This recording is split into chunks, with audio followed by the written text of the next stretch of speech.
Grabar en esta computadora. Ahí está grabando. Bien, vamos a arrancar entonces, que ya son 4 minutos. La idea de la charla de hoy es un poco en base a montones de cosas que ya estuvimos viendo en el curso, sobre todo en las últimas clases, redondear un poco algunas de ellas y ver sus aplicaciones potenciales, o algunos con ejemplos concretos, en salud humana, en medicina, como quieran decir. ¿Sí?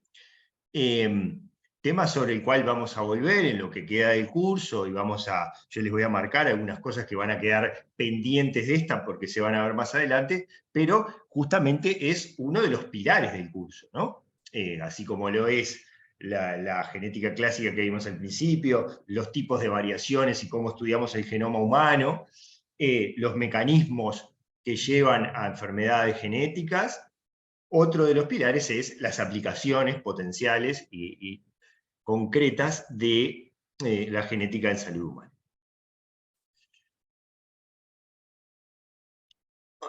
Este es un esquemita que yo había hecho hace unos años.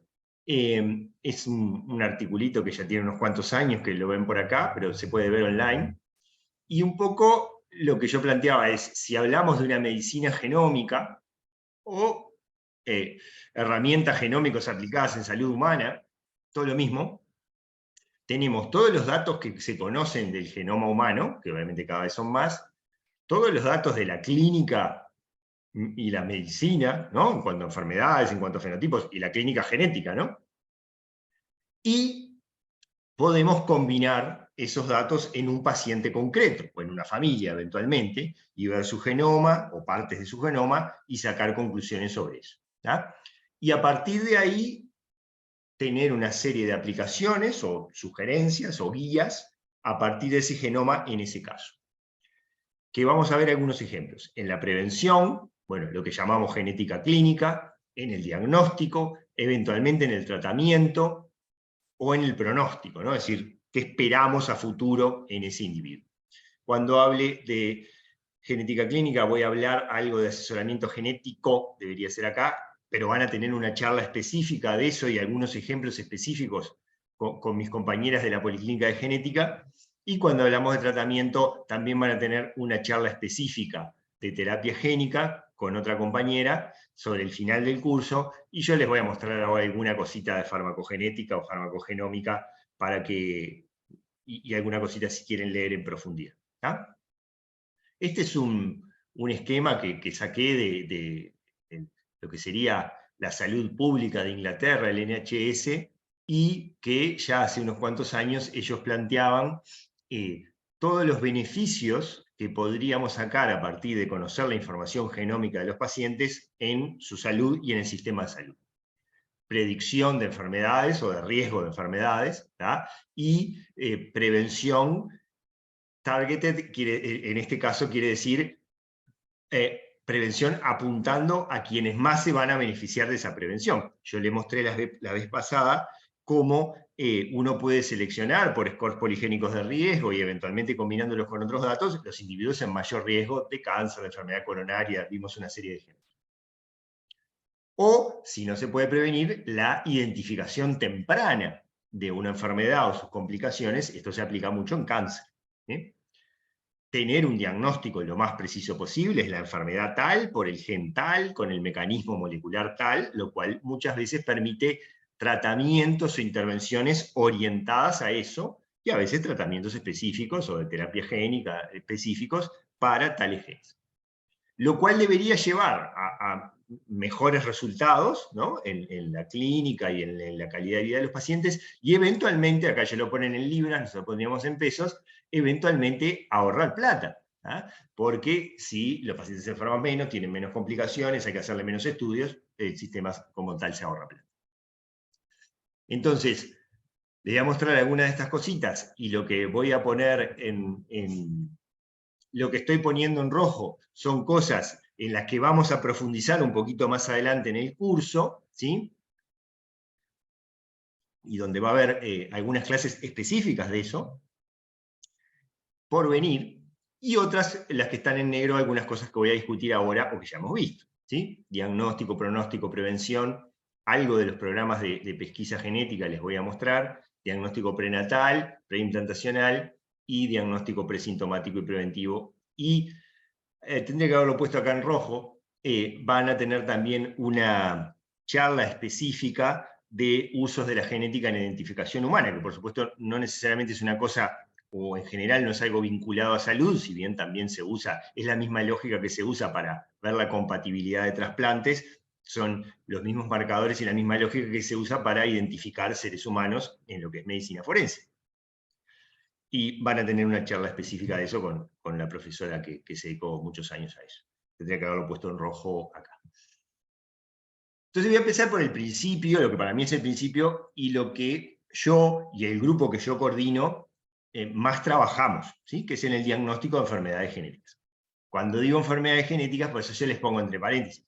No nos olvidemos que a veces el paciente no tiene necesariamente ya una enfermedad, y por lo tanto yo no estoy diagnosticando ninguna enfermedad, sino que el paciente lo que tiene es un alto riesgo genético. Yo lo que estoy diagnosticando es un alto riesgo genético para tal o cual enfermedad, ¿sí?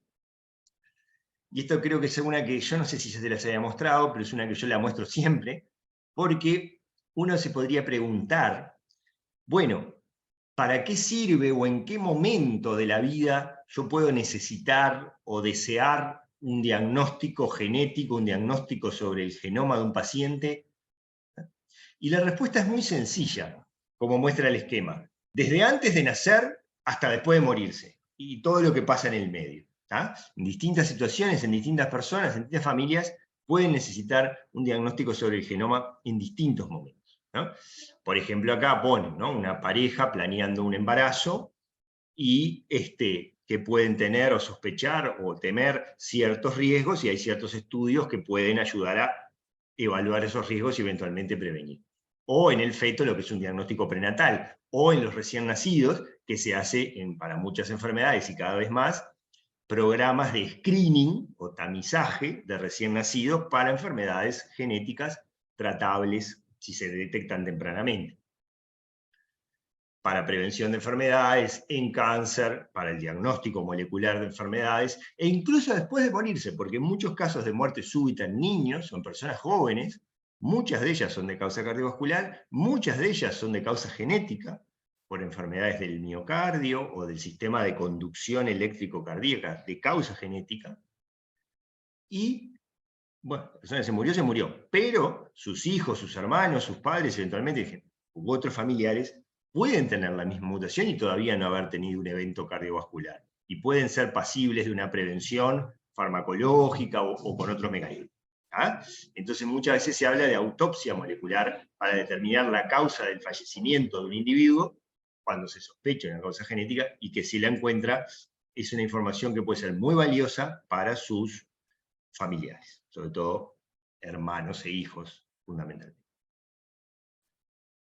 Acá yo ponía una listita, esto es lo mismo, de todas las situaciones en las que uno puede querer un diagnóstico genético, diagnóstico de portadores, ¿no?, una pareja que busca un embarazo, diagnóstico genético preimplantacional, que es decir lo mismo que selección de embriones, diagnóstico prenatal, screening de recién nacidos, diagnóstico de una enfermedad, un niño, una persona ya nacida, bueno, ¿qué enfermedad tiene?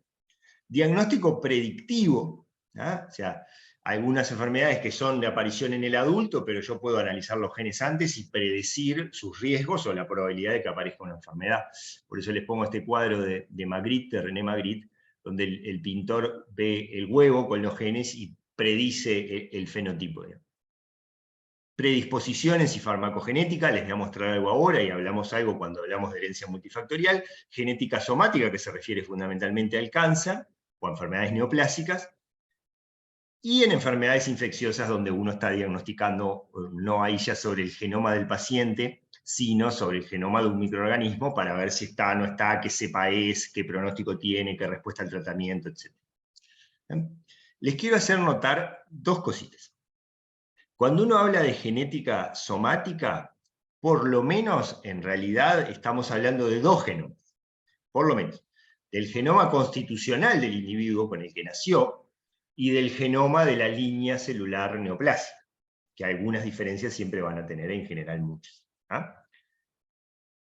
Esa es la primera precisión. Y la segunda precisión, conceptualmente más importante, es, en todas estas situaciones, el ADN es el mismo, los genes son los mismos, las técnicas de análisis sobre el genoma, secuenciación, array, lo que sea, son las mismas. ¿Qué es lo que cambia? La situación clínica, el momento de la vida y la situación clínica. No es lo mismo una pareja que está planeando un embarazo y quiere que su hijo sea sano que un individuo que tiene una enfermedad genética y quiere saber cuál es. ¿Ah? Entonces, lo que cambia es la situación clínica. Y lo que cambia es lo que yo voy a hacer con esa información. ¿Sí? Si es una pareja que está planeando un embarazo y descubre junto con el médico que tienen un alto riesgo, ¿qué voy a hacer? Planear cosas para disminuir ese riesgo. Si es un diagnóstico genético preimplantacional, ¿qué voy a hacer? Seleccionar embriones, los que no tienen la enfermedad. Si es un diagnóstico prenatal, bueno, me puedo plantear la continuidad o la interrupción de ese embarazo en función de ciertos diagnósticos. ¿Ah? Si es una cosa de riesgo de cáncer, bueno, ver si hay algo preventivo o de detección precoz. Entonces, lo que cambia es lo que yo hago con la información. Les quiero resaltar, si pensamos en enfermedades genéticas y riesgos genéticos, pero sobre todo enfermedades genéticas, que hay más de 6.000. ¿Ah? Esta es una estadística que la saqué hace 2 o 3 días cuando estaba actualizando esta presentación. Acá está, de hace unos días. Entonces, y este número obviamente va aumentando en la medida que se van año a año, va aumentando de algunos cientos. ¿Sí? Es imposible conocerlas todas, acordarse de todas, pero sí hay herramientas hoy en día muy buenas, algunas ya las vieron y yo voy a volver sobre alguna de ellas para tratar de detectarlas, diagnosticarlas, confirmarlas si se sospechan, ¿tá? Y ver la alteración genética específica, las variantes genéticas específicas que la están causando. Acá les resumo, no voy a entrar en esto, algo ya vieron, las distintas técnicas que se usan hoy en día de análisis del genoma, resaltando la resolución que tienen, la cobertura, es decir, cuánto del genoma cubren, y los tipos de variantes que se usan los tipos de variantes para los cuales estas técnicas sirven para detectarlas. ¿Ah? Algunas de ellas ya las vieron, otras las vamos a ver un poquito más adelante. ¿Tá? Esto simplemente para que lo repasen o lo enganchen con cosas que van a venir después en el curso. Por supuesto, si hay alguna duda o alguna cosa, me paran, me preguntan si hay algún interrogante. Voy rápido en esta parte que es la más sencilla. Una cosa que ha pasado en los últimos años, la última década, básicamente, es cómo el costo de secuenciar, la secuenciación masiva que ya vimos en el curso, ha bajado enormemente el costo. Entonces, secuenciar un genoma o un exoma de una persona ha bajado enormemente el costo, al punto tal de que hoy sale unos cientos de dólares la secuenciación de exoma, cuanto hace no mucho salía centenares de miles. ¿Ah? Lo cual, obviamente, lo que ha hecho es que uno pueda, y esto ya lo vieron cuando hablaron de herramientas de diagnóstico sobre el genoma, uno pueda hoy en día casi que secuenciar lo que quiera, desde un solo gen, varios genes, un grupo de genes que pueden estar vinculados a un fenotipo, por ejemplo, riesgo de cáncer o enfermedades del miocardio, el exoma, o sea, todos los exones juntos, o el genoma completo. ¿Ah? Hoy en día, la técnica que más se usa es la de secuenciación de exoma y la de secuenciación de paneles orientados a un fenotipo. Paneles que pueden tener 10, 15, 300 genes. ¿Tá? Hace no mucho, veía con una colega un panel de genes para pacientes que ella analizaba, que eran pacientes con alteraciones de la inmunidad, tanto en más como en menos, y es un panel que tiene como 250 genes. ¿Tá? Se estudian todos juntos. Esto es, ¿no? Uno puede ver una secuencia, esto ya lo vieron seguramente, es una secuenciación, pero lo quiero repasar, es una secuenciación dirigida a ciertos genes, la secuenciación de exoma, donde uno secuencia todos los exones de todos los genes, en realidad es casi todos los exones de casi todos los genes, o el genoma completo, ¿tá? Donde estás incluyendo los intrones, las zonas intergénicas, los promotores, obviamente hay mucha más información, ¿no? Entonces, lo que empezó a pasar, a medida que esos costos bajaron y que estas cosas se empezaron a usar en la clínica, fíjense que esto es de 2011, poco más de 10 años, y este es uno de los primeros casos, trabajos, que muestran un paciente que tenía una enfermedad muy severa, que todo el mundo suponía que era de causa genética, pero nadie sabía cuál era, ni qué gen, ni nada. Y es uno de los primeros ejemplos exitosos de uso de secuenciación de exoma para diagnosticar una enfermedad en una persona.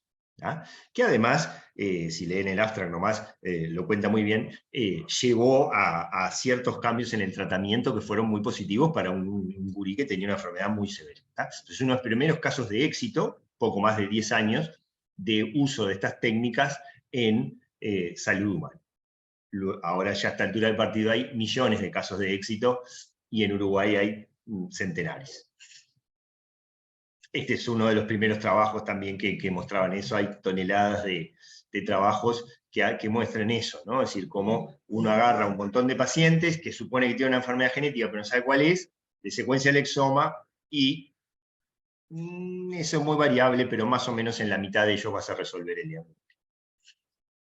Porque una de las cosas que se habla mucho en las enfermedades genéticas y sobre todo en las enfermedades cuanto menos frecuente peor, por eso se habla de enfermedades raras. Raras no en que sean raros, sino raras en el sentido de poco frecuentes. En realidad es una mala traducción del inglés, ¿no? En inglés rare quiere decir muchas cosas, pero en realidad lo que quiere decir más que nada es poco frecuente, no raro en el sentido que lo usamos nosotros. Eran enfermedades poco frecuentes, pero se tradujo como enfermedades raras. De causa genética estoy hablando, porque hay otras que no son de causa. Las enfermedades raras de causa genética, muchas de ellas, la gran mayoría de ellas, son de muy difícil diagnóstico. Y entonces se habla mucho de una odisea diagnóstica en que los padres pueden estar años y gastando montones de plata y consultando montones de médicos y haciendo montones de estudios para llegar a un diagnóstico. No digamos ya a un tratamiento, a un diagnóstico. Y justamente el uso de estas técnicas de secuenciación masiva, como pueden ver todo el genoma, todo el exoma, son ideales para aplicarse en estos casos y acortar esa odisea diagnóstica. Y hay, ya les digo, toneladas de ejemplos, incluso muchos en Uruguay y muchos que hemos hecho el grupo que yo coordino, de pacientes diagnosticados por estos métodos. Yo les voy a mostrar un par de ejemplos. De hecho, fíjense, esto es un programa piloto en Estados Unidos, que lo que hacían era agarrar niños recién nacidos que estaban en CTI, con enfermedades muy severas, por algo tenían que estar en CTI, y le hacían la secuenciación de todo el genoma, rápido, en un día y poco. ¿Ah? ¿Para qué? Para ver si encontraban una causa de la enfermedad de Segurí y a ver si a partir de eso había algún tratamiento o algún cambio de tratamiento que fuera mejor que el tratamiento que se le estaba haciendo a ese momento. ¿Ah? Es un programa piloto que tuvo en algunos casos le invocaron y tuvieron éxito y sirvió, en otros casos no sirvió para nada. Pero eso es muy variable. Ya les voy a mostrar un par de ejemplitos. Pero antes, ¿qué es lo que hace? Esto les quiero recordar, porque yo estoy seguro que lo vieron con Pepe y probablemente con Sandra también, pero se los quiero recordar. Uno lo que hace es tener el genoma o el exoma del paciente, un genoma de referencia, ¿no? Sería el genoma normal, se alinea uno con el otro, se ven las diferencias, ¿sí? Y cada diferencia es lo que se llama una variante genética, se anota con una serie de datos para después ser analizada y ver si me puede dar el diagnóstico o no. Entonces, lo primero es el base calling, la secuenciación, lo segundo es el alineamiento, lo tercero es el variant calling, las diferencias, lo cuarto es la anotación y el filtrado, o sea, de todas esas diferencias que hay, que son, si es un genoma, millones, si es un exoma, decenas de miles, no te vas a quedar con todas, te quedas con algunas, y luego el análisis de esas variantes en función del fenotipo y de la clínica para ver si llegas a un diagnóstico. Hace unos días salió este artículo en Nature que lo que hacen es un primer borrador de lo que se llama un pangenoma, porque en realidad esas variantes, uno tiene el genoma del paciente y un genoma entre comillas normal, pero en realidad no existe el genoma normal. El genoma tiene una variabilidad, el genoma humano y el genoma de muchos bichos tiene una variabilidad enorme. Y entonces puede haber distintos alelos en la misma posición. Y más, puede haber en distintas poblaciones, genética de poblaciones, distintos alelos con distintas frecuencias. Y puede haber también variantes estructurales, o sea, pedazos de genoma de más o de menos. Entonces lo que hacen en realidad es como una gráfica, ¿no? Donde para el punto A, para el punto B, C, hay distintas opciones de alelo normal para hacer esa comparación. Entonces recién se está empezando a hacer, pero es muy importante porque es lo que permite comparar tu paciente contra la variabilidad genómica real, ¿ah? No contra un genoma ideal que en realidad no existe.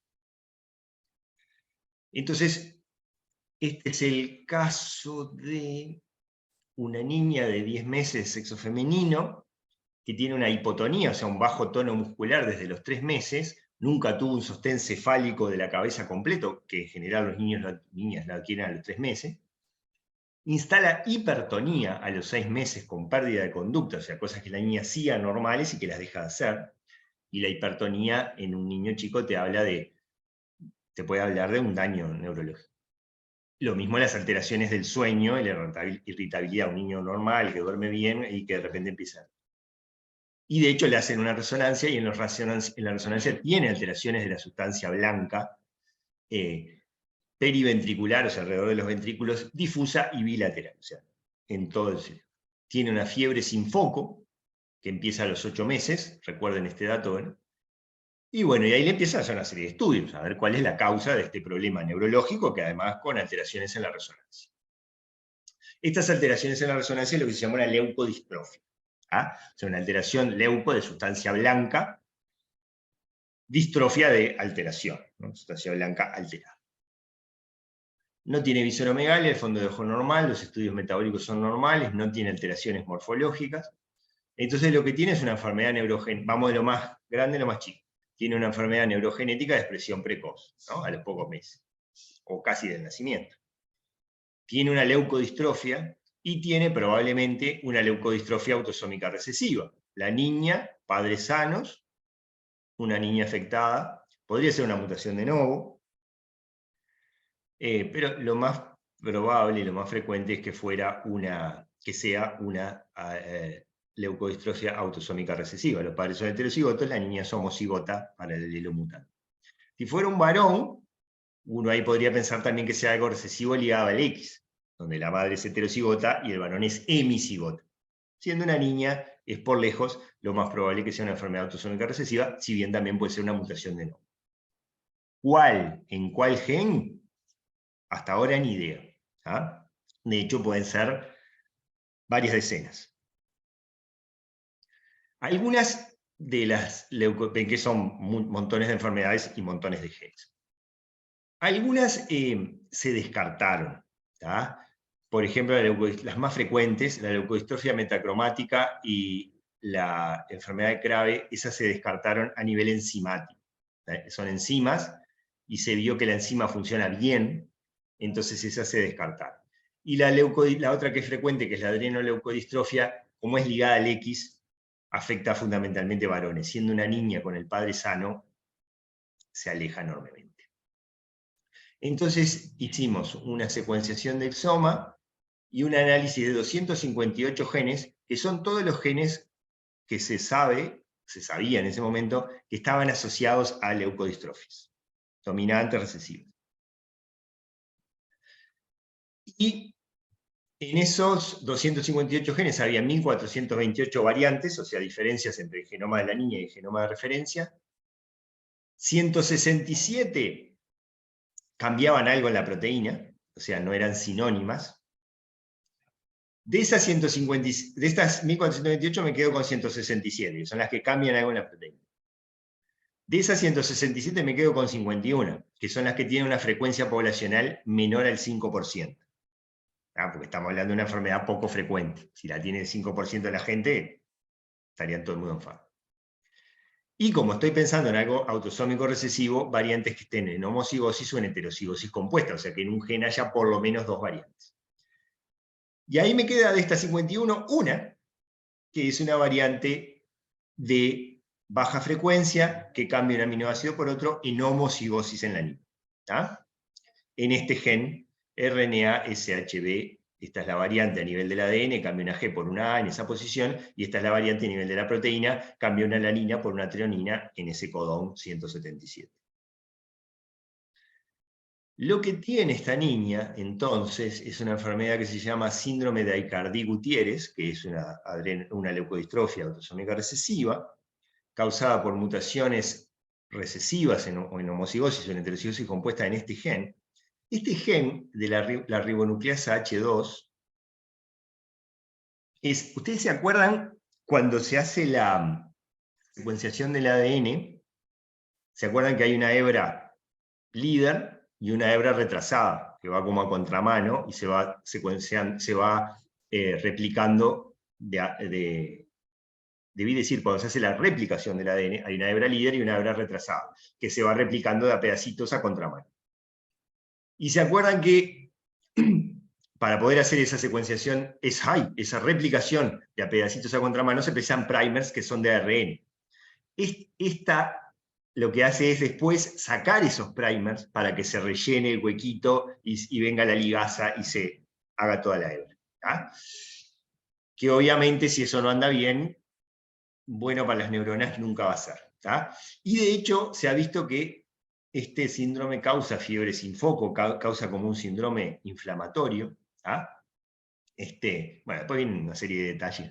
La conclusión es que de una enfermedad que no teníamos idea de cuál gen podía ser, a lo más que suponíamos era que era una leucodistrofia autosómica recesiva, con esto llegamos con precisión a qué gen y a qué mutación específica es, y bueno, en este caso la niña era homocigota, o sea que los padres tienen que ser heterocigotos.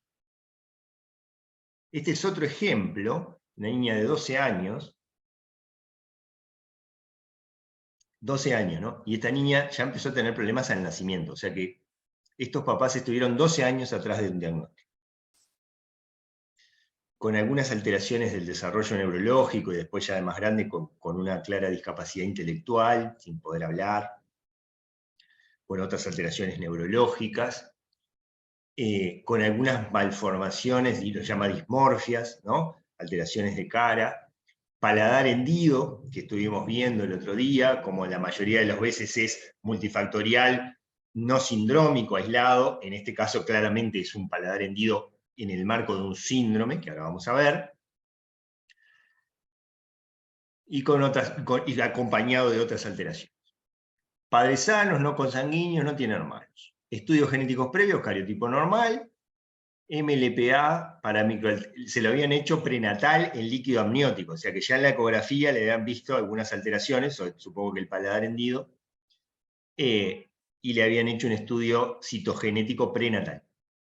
MLPA para microalteraciones subteloméricas normal, estudios neurometabólicos normales, se le había hecho una raíz CGH que mostraba dos de lesiones chiquitas, pero que no son nada. Una raíz CGH que tendríamos que interpretarlo como normal. De nuevo, vamos a hacerle una secuenciación de exoma a ver si encontramos. Y aparece, perdónenme que yo acá no lo veo bien, lo tengo que poner así, en este gen, SATB2, cromosoma 11, una variante en el exón 8, cambia una C por una T en la posición 1375 del ADN, y donde había una arginina, en el codón 459 se me genera un codón de stop. La X es de codón de stop, que se acuerdan que hay 3 codones de stop en el código genético. O sea, al cambiar el ADN, cambia el ARN mensajero, entonces cuando lo va a leer, donde debería leer una arginina y seguir sintetizando la proteína, lo lee como un codón de stop y corta la proteína, y por tanto es una proteína más corta. Lo vimos cuando hablamos de patología molecular. En heterocigosis, o sea, tiene un alelo bien con este codón de stop, un alelo con el codón stop y un alelo normal. Hoy estoy entreverado, disculpen. Y, bueno, dije, debe ser esto. Vamos a ver este gen, si se expresa de forma dominante o recesivo este tipo de variantes, y qué alteraciones clínicas se han descrito para este gen. Y justamente lo que se ve es que este gen está descrito, cuyas alteraciones se expresan como dominante, o sea que con heterocigosis le alcanza a la niña, para un síndrome que se llama síndrome de Glass, que corresponde mucho con lo que tiene la niña, no voy a entrar en el detalle, y de hecho había otros 3 pacientes con este fenotipo y con la misma variante, lo cual es una fuerte evidencia de que esta es la causa. Y después yo estudié a los padres, y los padres no la tenían, o sea que es una mutación dominante de novo. Padres sanos, niña afectada, mutación dominante de novo. Y bueno, efectivamente lo que la niña tenía era una enfermedad que se llama síndrome de Glass o síndrome asociado al gen HATB2. Y fíjense qué interesante, si uno va a leer las guías y lo que se conoce para este gen, se ve que pueden tener alteraciones de la mineralización ósea tempranas, ¿no? Una especie de osteoporosis más temprana, y por lo tanto riesgo de fracturas, con lo cual, no, obviamente, la enfermedad que tiene no se puede curar, pero por lo menos se pueden prevenir algunos riesgos adicionales que la niña todavía no tuvo y que no los tenga a futuro. Después lo que pasó también en esta niña fue que le apareció una especie de tumor benigno de origen dentario, lo que llama un odontoma, lo que hizo temer que no tuviera una predisposición al cáncer, Yo leyendo y revisando encontré que efectivamente estaban descritas alteraciones dentales y odontomas en este síndrome. O sea que no tiene una predisposición hereditaria al cáncer, sino que tiene una cosa que se ve con frecuencia en este síndrome, es todo parte de lo mismo. Lo cual evitó probablemente temores y eventualmente otros estudios. Entonces por eso les digo, a partir de tener el diagnóstico, podemos tener el diagnóstico definido, causa exacta, el fin de la odisea diagnóstica, podemos tener una idea de pronóstico, podemos, en el primer caso, encontrábamos que los padres eran portadores, por lo tanto tienen un 25% de tener otro hijo o hija con lo mismo. En el segundo caso, en una mutación de novo, o sea que la probabilidad de que tuvieran otro hijo o hija es muy baja. Podemos ver todo, qué es lo que se sabe de esa enfermedad, y eventualmente de ahí sacar información útil, esto de la densidad ósea, etc. O lo de la fiebre sin foco de la otra niña, ¿no? Donde en vez de andarle buscando, no tendrá una infección acá o allá, pinchándole acá, pinchándole allá, no, la fiebre es por eso, es por lo mismo. Y eventualmente tener un tratamiento o mejoras del tratamiento a partir de ese conocimiento. Acá tengo otro ejemplo, que esta es una paciente que yo no vi en realidad, pero era una señora, una adulta, con una enfermedad también neuromuscular metabólica muy severa, que estaba en CTI la señora, y plantearon ahí que fuera una glucogenosis tipo 4, lo cual estaba bien planteado. Le hicieron el estudio genético para la glucogenosis tipo 4, que es este gen, y no tenía nada, no tenía ninguna mutación. Entonces yo dije, bueno, pero en realidad de esta señora tenemos todo el exoma. En ese gen no tiene nada, pero vamos a ver todo el resto. Y tenía una variante en este otro gen, PHIH, en homocigosis, para una enfermedad que se llama enfermedad de Refsum del adulto, que justamente es un trastorno metabólico muy parecido a la glucogenosis y que puede ser muy severo y que se puede tratar, al menos parcialmente, con dieta, con ciertas dietas evitando ciertas cosas. Entonces, informé, obviamente, dije, miren, lo que ustedes pensaban estaba bien pensado, pero no era, le encontré esto, vean a ver si puede ser, y empiecen el tratamiento. En realidad yo no supe bien qué pasó con esa paciente después, yo era como laboratorista, digamos, pero es un caso interesante. Uno puede hacer estos diagnósticos también prenatal, ¿sí? De forma prenatal. Es una de las grandes áreas de la genética, el diagnóstico prenatal. Hay que distinguir, antes que nada, entre diagnóstico y screening prenatal. En realidad, diagnóstico y screening en cualquier momento, prenatal sobre todo.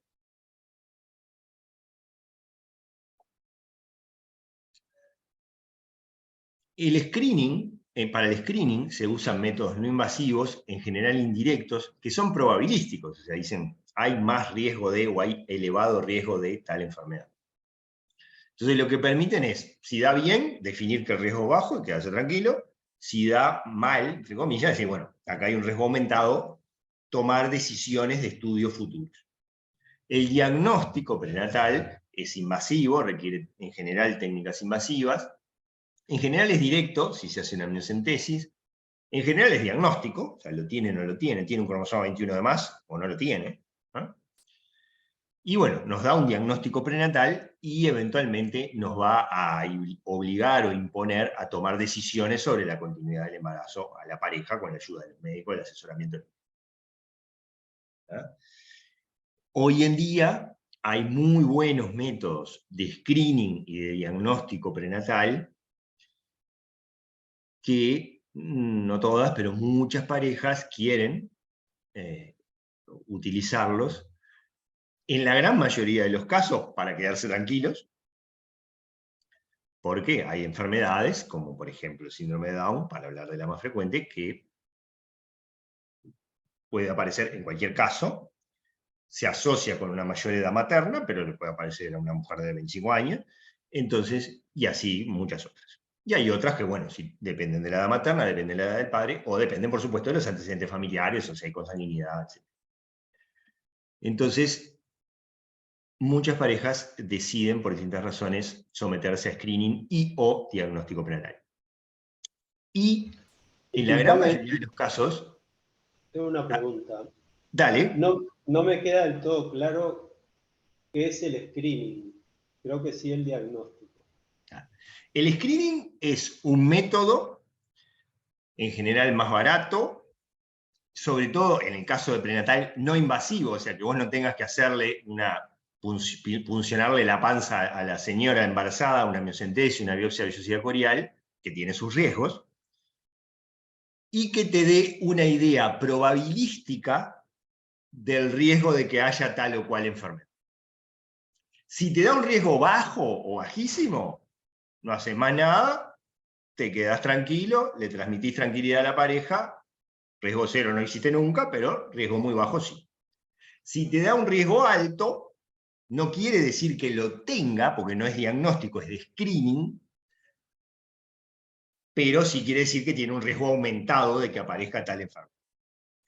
Y ahí de nuevo, si la pareja quiere, lo que correspondería hacer es profundizar en ese riesgo y en ese estudio, en general haciendo un diagnóstico invasivo, para ver si la tiene o no la tiene, y tomar decisiones en función de eso. ¿Ah? Se usa para muchas cosas, para lo que más se usa es para síndrome de Down, por frecuencia. ¿Ah? Entonces, hay métodos de screening muy buenos hoy en día para el síndrome de Down, a la enorme mayoría de la gente le da riesgo bajo, fenómeno, y a los que le da un riesgo alto, pueden hacer distintas cosas, pero lo que correspondería hacer es hacer un estudio diagnóstico invasivo para confirmar tiene un cromosoma 21 más o no. Y bueno, después en función de ese resultado se tomarán otras decisiones. ¿Se entiende ahora? Sí, gracias. En medicina, esa distinción de screening y diagnóstico este es un ejemplo, pero se usa en muchas áreas. ¿Ah? Los métodos de screening son métodos en general más baratos que uno puede hacer a una población grande, idealmente a todos los pacientes de un país. Lo que se hace mucho screening es de recién nacidos, e idealmente se le hace a todos los recién nacidos del país, que no te va a decir tiene una enfermedad, pero te va a decir, este lo más probable no la tiene, este puede tenerla, estudiarlo más a fondo. ¿Ah? Esa es la lógica del screening en toda la medicina. La edad materna, como dijimos, es un factor de riesgo para ciertas enfermedades cromosómicas, sobre todo numéricas, y por lo tanto, las que más se van a beneficiar de un screening y un diagnóstico prenatal son las mayores de 35. Pero el riesgo no es cero para nadie y eventualmente una mujer mucho más joven puede querer, sí, para quedarse tranquila, hacer eso y cada vez se usan más. Si el screening da altera, el método de screening, perdón, el método de screening hoy en día más usado son ecográficos, ecográficos, bioquímicos, o sea, determinadas sustancias que se miden en la sangre materna, y los más nuevos, que ya tienen una década, los basados en ADN fetal o fetoplacentario, que pasa a la circulación materna. Entonces uno sacándole sangre a la mamá puede llegar a esos fragmentos, se pueden hacer ciertos análisis y pueden indicar ciertas enfermedades genéticas o genómicas o cromosómicas en el feto. Esos todos son los mejores métodos de screening, combinados con la ecografía, obviamente. Y si aparece un riesgo alto por alguno de estos métodos de screening, y uno lo quiere confirmar ese riesgo, ahí hay que recurrir a estudios invasivos, que son la punción amniótica o amniocentesis. Amnio, de líquido amniótico, centesis quiere decir pinchar algo, pinchar una cavidad, en este caso la cavidad amniótica. Se mete una aguja, genera a través de la panza, se saca el líquido amniótico, y en el líquido amniótico hay células que son del feto. Entonces uno las puede analizar, puede hacer un cariotipo, puede hacer una secuenciación, puede hacer un array. O lo que se llama vellosidades coriales, que es la parte de la placenta que interacciona con el útero directamente. Ahí también se pincha y se aspira, y se sacan celulitas, que no son directas del feto, pero son de origen fetal, ¿no? Son de lo que se llama el trofoblasto, que es de origen fetal. Y que en principio refleja la constitución cromosómica y genética del feto. Si bien no siempre es así. ¿Cuándo se recurre a un estudio prenatal, ya sea de screening o de diagnóstico? Mejor dicho, perdón, acá está diciendo de diagnóstico frente a edad materna. En realidad está diciendo me quedó mal la diapositiva. Las causas de estudio prenatal, ya sea screening o diagnóstico, son edad materna avanzada. Ahí en general eso va a indicar usar métodos de screening.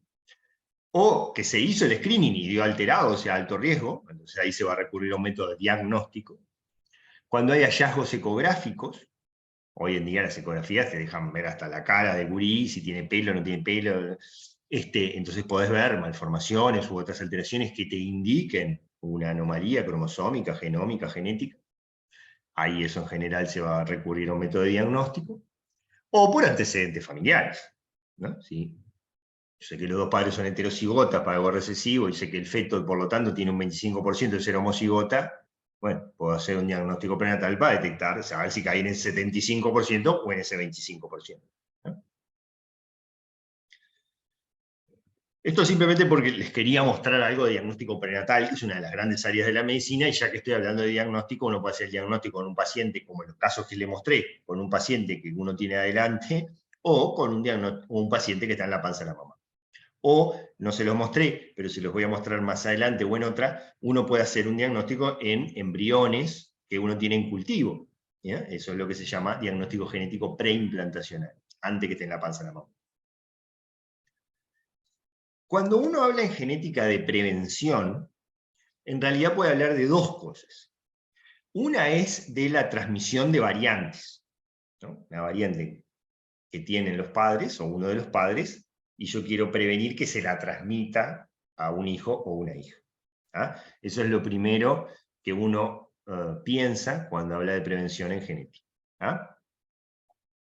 ¿Cuándo se hace eso? ¿Cuándo tiene sentido hacer eso? Cuando los padres, o uno de los padres, es portador de una alteración cromosómica balanceada. O los dos pueden ser, ¿no? Pero eso ya sería más raro. Que, como vimos, hay uno de los videitos que yo les mostré videitos complementarios en las clases, para la clase de citogenética, uno de los padres puede tener una alteración cromosómica balanceada que se desbalancea en el gameto, ya sea un espermatozoide o un óvulo, y por lo tanto va desbalanceado en el embrión. Entonces yo ahí puedo querer seleccionar un embrión o diagnosticar en un feto un desbalance cromosómico fruto de la alteración cromosómica balanceada en uno de los padres. Pareja en la que uno de los miembros tiene una enfermedad dominante, es heterocigoto, o el padre, pongámosle, tiene 50 y 50 de pasar ese alelo. Pareja en la que ambos son portadores de mutaciones autosómicas recesivas, vienen 25% de tener un hijo homocigoto, por lo tanto, ahí tienen algunos ejemplos. O mujeres que son portadoras de una mutación recesiva ligada al X, y que si se la pasan a un hijo varón, va a ser hemicigoto y va a tener la enfermedad distrofia muscular de Duchenne, Fraxa, son algunos ejemplos. Entonces, en cualquiera de estos casos, hay una variante que identifiqué en los padres, o un padre o la madre, y quiero evitar que se transmita a los descendientes. Van a hablar, por eso se los pongo en rojo, específicamente del asesoramiento genético que esto requiere, obviamente, porque no se puede hacer a lo loco y hay que explicarle bien a la gente estos riesgos y cuáles son las opciones. Pero, básicamente, cuando uno quiere hacer lo que yo dije, ¿no? O sea, evitar que pongámosle, una variante genética que está en uno de los padres pase a los descendientes, yo eso lo puedo hacer por dos grandes métodos: selección y modificación. ¿Selección de qué? Una sería seleccionar gametos. Yo en realidad uno no puede seleccionar gametos. Porque si yo agarro los espermatozoides, pónganle, y quiero ver que esos espermatozoides, si tienen una mutación o no, yo tengo que matar los espermatozoides, sacarles el ADN para ver si tienen la mutación o no. Entonces esos espermatozoides ya no me sirven más para fecundar un óvulo. Entonces yo no puedo estudiar gametos, pues es muy difícil estudiar. En algunos casos no puedo y en algunos casos es muy difícil. Lo que sí puedo es tener una paternidad no biológica o no genética, ¿no? Es decir, tener un donante de gametos, ya sea óvulos o espermatozoides, que yo puedo definir previamente que no tienen la mutación problema. Puedo seleccionar embriones, eso es lo que se llama diagnóstico genético preimplantatorio. Tengo los embrioncitos, ahora se los voy a mostrar bien, pero es analizar los embriones y seleccionar los que son sanos. Queda feo decirlo así, pero puedo seleccionar fetos, ¿no? O sea, hacer un diagnóstico prenatal y frente a cierto diagnóstico hacer un aborto selectivo de ese embrión por causas médicas, ¿no? Por determinados tiempos, con determinadas condiciones, pero se puede hacer.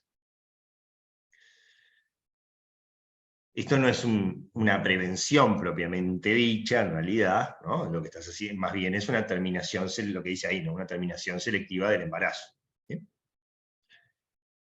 Por modificación, uno se puede plantear, en teoría, y de hecho se va a plantear y lo van a ver más adelante, bueno, si tiene una mutación, uno de los padres, ver si puedo modificar esa mutación en el embrión de forma tal de que no lo tenga. Eso con lo que se llama edición genómica o técnicas de ingeniería genética se puede plantear. En mi opinión, eso está en desarrollo, obviamente. En mi opinión, eso en general no es una buena idea. Yo creo que no se va a usar masivamente, sino solo en algunos casos muy seleccionados. Y se van a usar, y es lo que se usa hoy en día, y va a seguir usándose a futuro, las técnicas de selección, sobre todo el diagnóstico genético preimplantatorio. Pero eventualmente podría pasar eso. Donde sí se usan, y ya se usa, y hay gente nacida por ese método, es en las enfermedades mitocondriales. Las enfermedades donde hay, que lo van a ver más adelante, donde hay una alteración del genoma mitocondrial, se puede hacer una transferencia mitocondrial. O sea, vos tenés el óvulo de la mamá, con mitocondrias que no andan bien, entonces le sacás el núcleo, el espermatozoide del papá, que no aporta mitocondrias, y las mitocondrias de una donante de óvulos con mitocondrias sanas, ¿no? Por eso se habla ahí a veces de niños con ADN de 3 padres. El núcleo del óvulo, el núcleo del espermatozoide y el ADN mitocondrial de una tercera persona que tiene que ser una mujer donante de óvulos. ¿Sí? Es como una clonación, ¿verdad? Creo que así hicieron con Dolly, con la oveja Dolly, algo similar. No es exactamente lo mismo, pero sí requiere el mismo tipo de técnicas, ¿tá? Donde tú sacás el núcleo de una célula y lo pasas a otro. ¿Sí? Entonces, sacás el núcleo de la mamá, tenés el citoplasma de una donante con las mitocondrias sanas. Y ahí adentro pones el núcleo de la mamá y el núcleo del papá. En realidad es el pronúcleo de la mamá y papá, que se fusionan. Entonces, no es una clonación exactamente, pero sí requiere el mismo tipo de manipulación celular para lograrlo. ¿Sí? La diferencia es que en la clonación tú usás un núcleo diploide de una célula adulta para hacer un nuevo individuo, que en teoría va a ser genéticamente igual. Ese es el caso de Dolly. Acá tú no usás un núcleo diploide, usás pronúcleos de óvulo y espermatozoide haploides para que se fusionen como una fecundación normal. ¿Ah? No es una clonación. Sí usa las mismas técnicas de micromanipulación celular. Acá está mostrado, ¿ves? Acá lo que está mostrado en realidad es esto, el diagnóstico genético preimplantatorio, que yo les dije que les iba a mostrar más en detalle. Tengo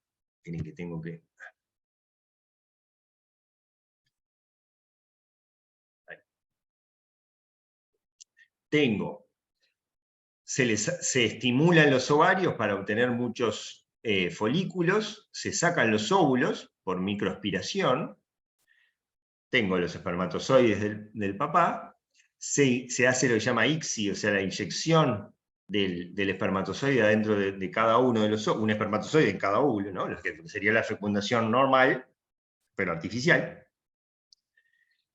Y obtengo embriones, si fecundan bien, obtengo embriones, ¿no? La célula se transforma en un cigoto, se divide en 2, en 4, en 8. Si lo dejo pasar 5 días en un medio de cultivo particular para eso y con ciertas condiciones de temperatura, ¿no? Todo eso, es bien artesanal, digamos. Si uno lo deja pasar 5 días, tiene un blastocisto, que es el embrión temprano, ¿no? Y uno puede sacarle algunas celulitas al blastocisto, que no le pasa nada, se lo banca así nomás, ¿no? De lo que se llama es el trofoctodermo, o sea, lo que va a dar origen a la placenta después. Le sacás unas celulitas. Y podés examinar esas celulitas y ver si tienen la mutación que te interesa o no. Y entonces tú seleccionás los embriones en función de su genoma y sus cromosomas, si tienen la mutación o no la tienen. Y el verde, el que está bien, que es el que vos querés, el sano, lo transferís por vía transvaginal al útero de la señora, a ver si se logra un embarazo, se da la implantación, por eso diagnóstico genético preimplantatorio. Y si este embrioncito genéticamente sano se implanta y progresa en un embarazo, vas a tener un niño o una niña sana 9 meses después. Ese es el proceso a grandes rasgos. Y Lara levantó la mano, dale nomás. ¿No pasa nada con estimular a los folículos para que liberen óvulos? O sea, Pasa así, a ver, lo que pasa es que la mujer se queda sin óvulos más rápido, primero, ¿no? pero o sea, sigue Pero con bueno, normalidad justamente todo. está haciendo esto para quedar embarazada, o sea que no, en ese No, sentido. sí, obvio. ¿Cómo, perdón? No, yo pensé que podía, tipo, dar problemas en el ovario o algo, pero no, ta. Mira, eso en realidad aparentemente no. Lo otro que preocupaba mucho en una época, porque vos para lograr esa hiperproducción de óvulos, le tenés que dar un montón de hormonas a la mujer para hiperestimular los ovarios, para que en vez de que ovule 1, que sería lo normal, 2 a lo sumo, como pasa a veces, ovulen 10. O sea, hay una hiperestimulación hormonal. Había el temor de que esa hiperestimulación hormonal favoreciera el riesgo de cáncer de mama y ovario. Aparentemente no. Hoy en día que hay decenas de millones de mujeres en el mundo que se han sometido a estos procedimientos, no parece haber un significativo aumento del riesgo de cáncer por eso. ¿Ah? Otro tipo de problemas del ovario, yo que sé, ovario poliquístico, eso que yo sepa, no. ¿Ah? Gracias. Pero está bien tu pregunta, porque de hecho era una pregunta que muchos se hacían. Entonces, esto es el esquema básico de eso. Cuando yo hablo de prevención en genética, les mostré la primera pata, o sea, prevención de la transmisión de una variante, uno también puede hablar de prevención en genética diciendo, bueno, yo identifico a un individuo que tiene un alto riesgo de tal enfermedad por sus genes y Bueno, identifico los de riesgo y después se le harán prevención, detección precoz, lo que sea. ¿Tá?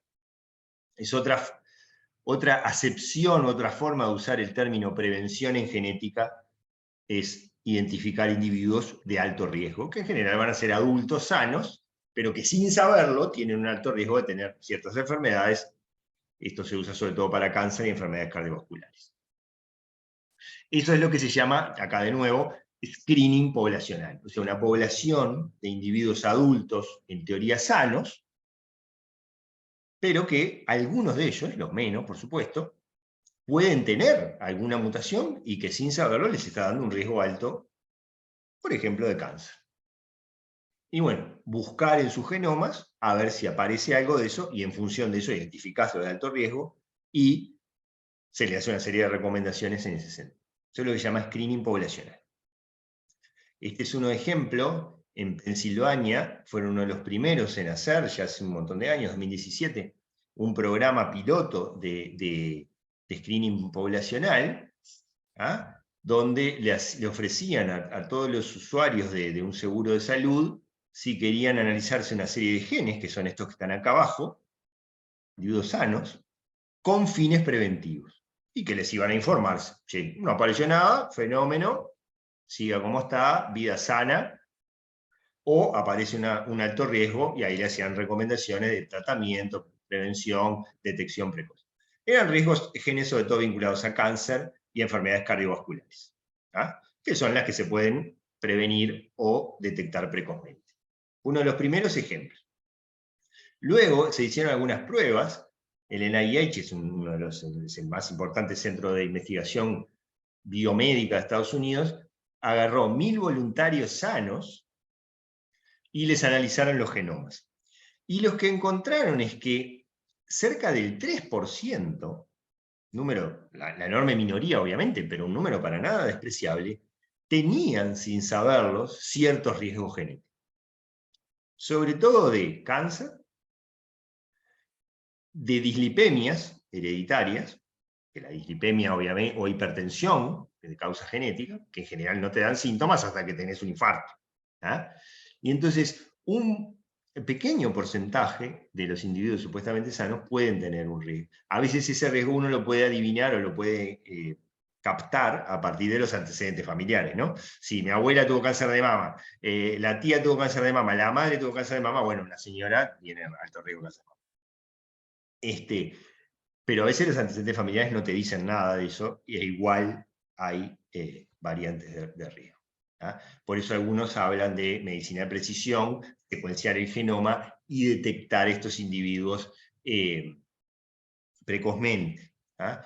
Esta Mary Claire King es una genetista muy importante, fue la primera en encontrar un gen, en realidad era una región genómica que causa un alto riesgo de cáncer de mama, es lo que hoy se llama BRCA1, y Mary Claire King lo que dice es que ella le parece que, y da una serie de argumentos que son muy sólidos, digamos, que ella lo que dice es que todas las mujeres arriba de los 30 años deberían hacerse un estudio con cáncer, con antecedentes, sin antecedentes, con cáncer, sin cáncer, hacerse un estudio para los genes de alto riesgo de cáncer de mama y ovario, porque hay muchas que lo tienen y no lo saben.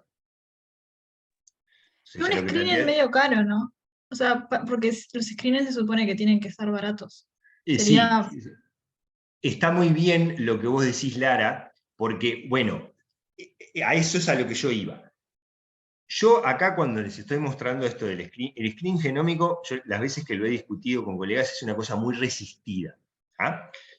Y de hecho, yo no estoy diciendo que el screening genómico sea la panacea, ni que se deba hacer, ni cosa por el estilo. Yo lo que digo es que se puede hacer, algunos lo hacen, y hay una serie de argumentos a favor de ellos. También hay una serie de contras o de argumentos en contra de ellos. Uno de ellos es que podés encarecer mucho los costos del sistema de salud, ¿no? Porque le estás haciendo la secuenciación del exoma o del genoma y ya tenés un costo. Después le aparece un alto riesgo, entonces le tenés que estar haciendo ecografías a cada rato, o resonancia, etc.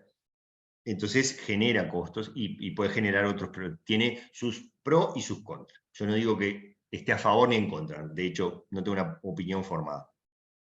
Pero hay sí argumentos a favor de. Y el costo puede ser uno en contra, ¿verdad?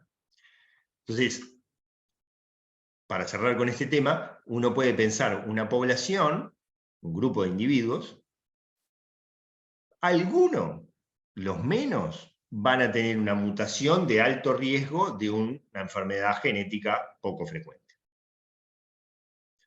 Muchos de ellos van a tener un riesgo bajo. ¿Se acuerdan de la curva? Para todas las enfermedades son los que van a vivir más, de repente van a vivir a la expectativa de vida o más, y algunos de ellos que llegan a los 100 y pico de años, y otros pueden tener algunos riesgos, acá ponen diabetes o esquizofrenia, poligénicos multifactoriales, que bueno, para enfermedades relativamente frecuentes, hipertensión, diabetes, algunas enfermedades psiquiátricas, asma, algunas enfermedades autoinmunes, algunos cánceres, ¿eh? Y tú podrías detectar esos individuos de alto riesgo y eventualmente prevenirlos en ellos.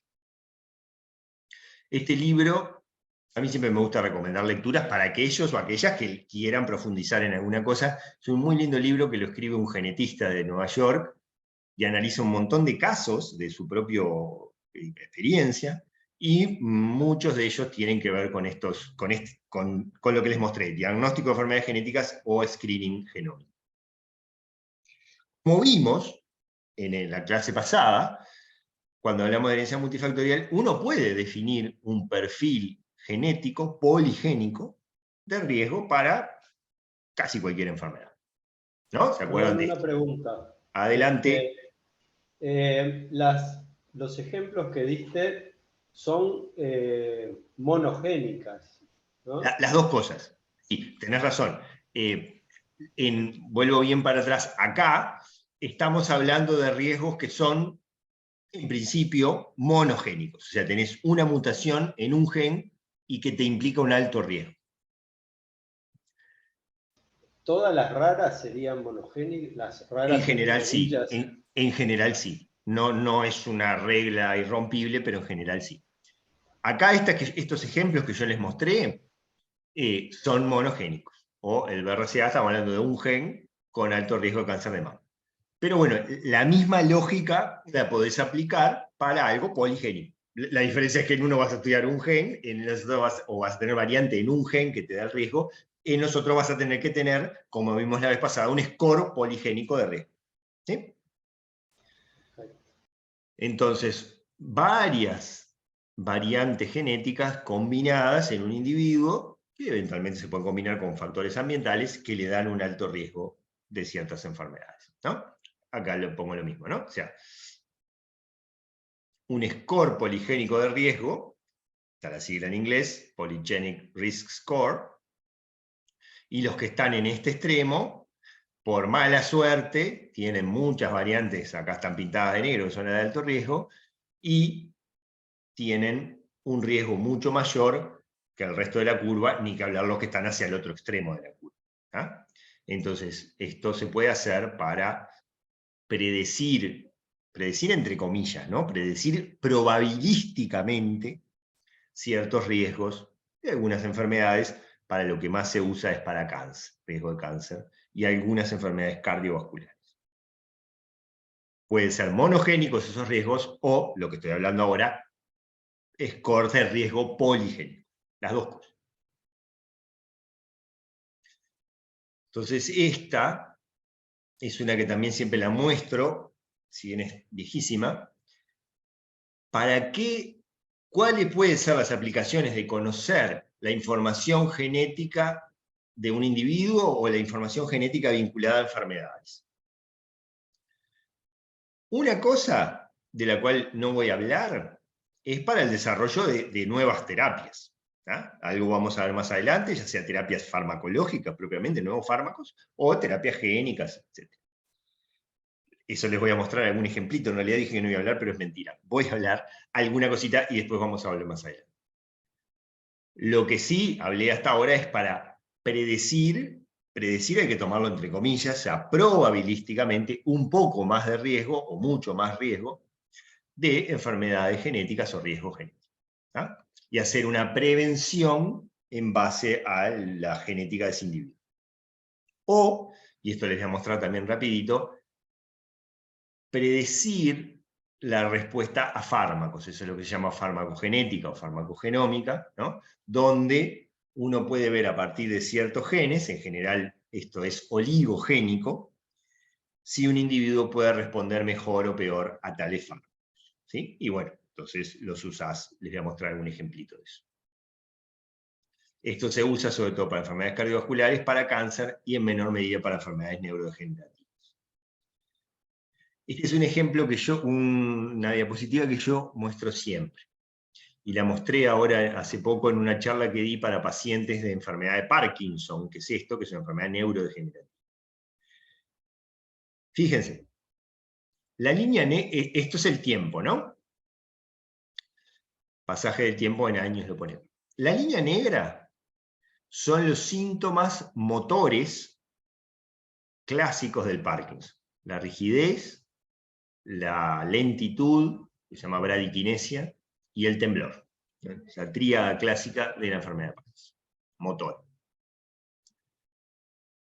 ¿No? Que empieza despacito, despacito, despacito, llega un momento que lo diagnostican clínicamente, un neurólogo, y eso después va progresando a lo largo de la vida del individuo, va empeorando un poquito, mejora con el tratamiento farmacológico, pero va empeorando. Pero miren la línea esta. Esta línea negra finita indica la pérdida de neuronas dopaminérgicas, ¿no? que producen dopamina, que son la causa celular de la enfermedad de Parkinson, es la pérdida de neuronas dopaminérgicas. Si este momento cero es el diagnóstico, la pérdida de neuronas dopaminérgicas empezó entre 5 o 10 años antes de que el individuo desarrollara síntomas. Entonces, si yo puedo, acá tengo dos sí condicionales muy importantes. Primero, si yo puedo identificar antes a los individuos en riesgo de enfermedad de Parkinson, con un perfil genético de riesgo de Parkinson, y si, segundo sí, hay alguna intervención terapéutica, farmacológica, lo que sea, que por lo menos disminuya esta pérdida de neuronas dopaminérgicas, si la frena, fenómeno, pero por lo menos enlentezca la pérdida de neuronas dopaminérgicas, es un golazo. ¿Ah? Pero vieron que hay dos sí. Sí los puedo detectar y sí hay algún mecanismo de prevención de eso. En el caso de la enfermedad de Parkinson, el primer sí se responde afirmativamente, sí se pueden detectar, sí con tilde, sí se pueden detectar. El segundo sí, no. No hay grandes estrategias hoy en día que permitan frenar esto, ¿ah? Pero hay algunas que pueden ser prometedoras y, por supuesto, pueden aparecer algunas a futuro, entonces esto puede ser una aplicación muy importante. Algo parecido pasa para la otra enfermedad neurodegenerativa frecuente, que es el Alzheimer. ¿Sí? Entonces, puede ser muy útil para la prevención, pero en la medida en que haya estrategias de prevención, porque si no hay nada para prevenir, ¿para qué quiero saber? ¿Para amargarme la vida? Esa es una discusión bioética muy importante, sobre todo en enfermedades neurológicas. ¿Para qué quiero saber que tengo yo un alto riesgo de Alzheimer si después no puedo hacer nada? Prefiero no saber, de repente. Una decisión muy difícil y muy personal. Este artículo lo escribimos con Leda Roche, que fue profesora del Departamento de Genética, ya tiene unos cuantos años, 2009, entonces está viejito, pero es un artículo que está en español, que está disponible en internet, en la Revista Médica del Uruguay, y discute, por supuesto que precisaría 1000 actualizaciones, pero conceptualmente discute todos estos temas que yo les estuve mostrando y el uso, sobre todo de los scores poligénicos y farmacogenéticos, para qué sirven, cuándo sí, cuándo no, qué tienen de bueno, qué tienen de malo. ¿Ah? ¿Qué tienen de malo? No, de limitante, ¿no? Yo tendría que escribir este artículo de nuevo, digamos, o actualizar este artículo. Algún día va a pasar, pero este año la veo difícil. les voy a mostrar un par de cositas de farmacogenética, que la idea es esta, ¿no? Yo tengo un grupo de pacientes con una enfermedad. Y una pastillita, un fármaco para esa enfermedad. Imagínense, por ejemplo, presión alta, hipertensión arterial. Les mido la presión, tiene hipertensión arterial. Bueno, un fármaco antihipertensivo. Pero en realidad, este grupo de pacientes hipertensos no son todos iguales, de hecho son todos distintos. Entonces, puede haber algunos en que el fármaco tenga un alto riesgo de toxicidad. Vieron que además que los fármacos pueden tener efectos deseados y efectos adversos, efectos tóxicos. Entonces, ¿yo qué es lo que quiero? Un fármaco que tenga los más efectos deseados y los menos efectos adversos. Entonces puede haber, acá divide a los individuos como en 4 categorías.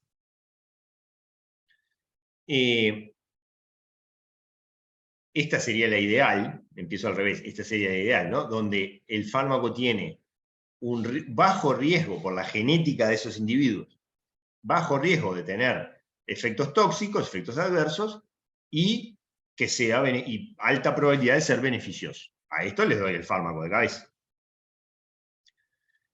Estos son el otro extremo. El fármaco tiene un alto riesgo de ser tóxico y poca probabilidad de ser beneficioso. Usó otro fármaco, porque ese no es buena idea. O estos son situaciones intermedias, ¿no? Donde el fármaco puede tener un alto riesgo de toxicidad, pero puede ser beneficioso. Entonces ahí de repente le doy una dosis menor, o combino este fármaco con otro para dar una dosis menor. Hay distintas opciones. O el fármaco no tiene riesgo de ser tóxico, pero no esperás que sea beneficioso. Bueno, ahí busco otro fármaco, ¿no? Porque ¿para qué le voy a dar algo, por más que no sea tóxico? Sí. O lo puedo dar para probar, si anda bien, sabiendo que no es tóxico, ¿no? Entonces yo puedo clasificar a los pacientes, en teoría todos iguales, pero que yo sé que son todos distintos, en función de la respuesta probabilística al fármaco, y elegir el mejor fármaco o la mejor dosis para darle a ese paciente. Eso es lo que se llama farmacogenética. Eso para algunos fármacos y para algunas enfermedades no sirve para nada, y para algunos fármacos y algunas enfermedades sirve para mucho, sobre todo para evitar efectos adversos. ¿Ya? De hecho, hay algunos fármacos, sobre todo fármacos que se usan en quimioterapia,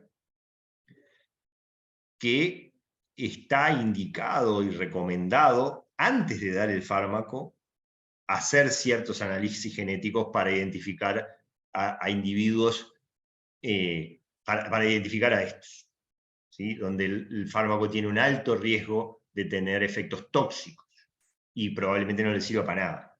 Entonces ahí no se lo das y le das otro fármaco, ¿ah? U otro tratamiento. Este es el ejemplo de la warfarina, que es un fármaco muy utilizado como anticoagulante oral. Y hay un gen que se llama CYP12-9, perdonen que quedó medio tapadín justo. CYP12-9 se llama el gen, que tiene 3 alelos, asterisco 1, asterisco 2 y asterisco 3, 3 alelos frecuentes. Y los alelos, sobre todo el alelo 3, pero también el alelo 2, son muy sensibles a la warfarina. O sea, ¿qué pasa? Tienen un efecto anticoagulante muy fuerte. Y por lo tanto, tienen un riesgo de sangrado aumentado cuando les das warfarina. ¿Ya? Los que son 1-1, o 1-2 o 1-3, no tienen mayor riesgo de sangrado, salvo que es dosis muy altas de warfarina. Las dosis estándar no tienen un riesgo de sangrado aumentado, y esos son los que es muy poco probable que tengan un sangrado. El sangrado con la warfarina puede ser un sangrado banal, le sangra un poco la nariz, le sangra las encías cuando se cepilla los dientes, o puede ser un sangrado grave, puede ser un sangrado intracraniano, que es un problema muy serio. ¿Eh? Entonces, se recomienda hoy en día, antes de empezar el tratamiento con warfarina, analizar este genotipo para este gen, y en los individuos que son 2-2, 2-3 o 3-3, empezar con dosis muy bajitas de warfarina o usar otro fármaco, o empezar con dosis muy bajitas y vigilar muy de cerca a esos pacientes para que no tengan riesgo de sangrado. ¿Ah? De hecho, hay una aplicación web, esta tiene unos cuantos años, la verdad que todavía no sé si sigue funcionando, donde vos pones una serie de datos del paciente, edad, sexo, peso, el genotipo para una serie de fármacos, sobre todo el CYP12-9, que están acá, ¿sí? El 2 y el 3, que les mostré, el BCORC es otro importante, el genotipo, le pones calcular y te calcula la dosis, te calcula si tiene un alto riesgo o no de sangrado y la dosis ideal con la cual empezar el tratamiento con warfarina y después controlarlo y después irá subiendo, bajando según la respuesta. ¿Eh? Yo con otros grupos publiqué allá por el 2005 2006 los primeros trabajos que eran de CYP12-9 y de BCORC en farmacogenética de la warfarina. Se usa poco, pero podría ser recomendable. Es un ejemplo. Hay otros donde se recomienda fuertemente. Como ven, la etiqueta propiamente lo recomienda, y en otros es hasta obligatorio. En otros fármacos, ¿no? Van a tener una serie de charlas específicas sobre genética del cáncer más adelante, pero lo que les quiero mostrar es cómo uno puede obtener datos a nivel del ADN, ya sea mutaciones puntuales o variantes en el número de copias o fusiones de genes, ¿no? Los llama genes quiméricos, a nivel del ARN, lo que se llama transcriptómica, o a nivel de la proteína, de las proteínas, lo llama proteómica. Cada tumor tiene su perfil en todas esas cosas. ¿Ah? Y entonces, entonces se puede analizar eso, y eso nos puede dar información útil para diagnosticar qué tipo de cáncer es, ver el pronóstico, ver la respuesta a distintos programas de quimioterapia, riesgo de metástasis, o al revés, si tenés una metástasis, saber cuál es el primitivo, que a veces no se sabe o es difícil saberlo. Hoy en día, la genética aplicada al cáncer, tanto a la predisposición al cáncer, como una vez que el individuo tiene un cáncer en el genoma del tumor, o el transcriptoma del tumor, o el proteoma del tumor, o las tres cosas juntas, es fundamental para guiar el tratamiento, el pronóstico y el seguimiento de un montón de pacientes. ¿No? Lo van a ver después más adelante con compañeras mías.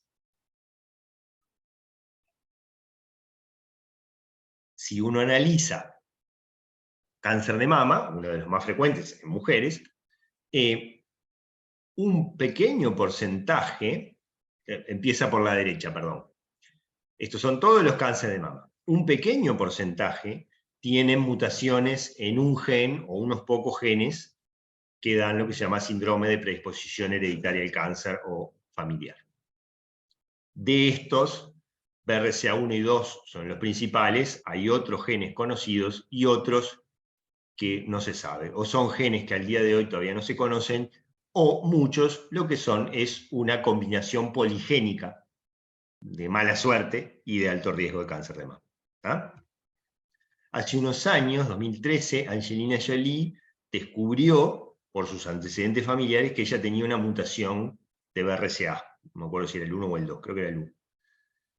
Y tenía un riesgo altísimo de cáncer de mama, y su madre se había muerto con cáncer de mama, una tía también. Y bueno, ella tuvo ahí un gran impacto mediático, porque, bueno, reveló eso y escribió un artículo, salió en New York Times, generando mucha conversación de eso.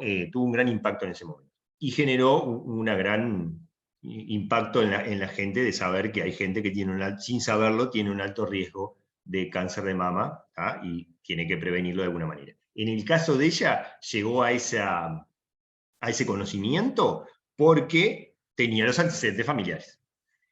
Pero podía no tenerlos y tenerla igual, ¿sí?